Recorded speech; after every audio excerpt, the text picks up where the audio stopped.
పరిమళము నీదేనా నాలో పరవశము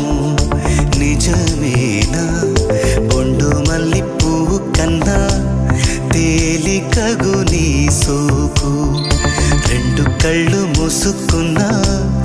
లాగు మరి నీ వైపు సొగసును చూసి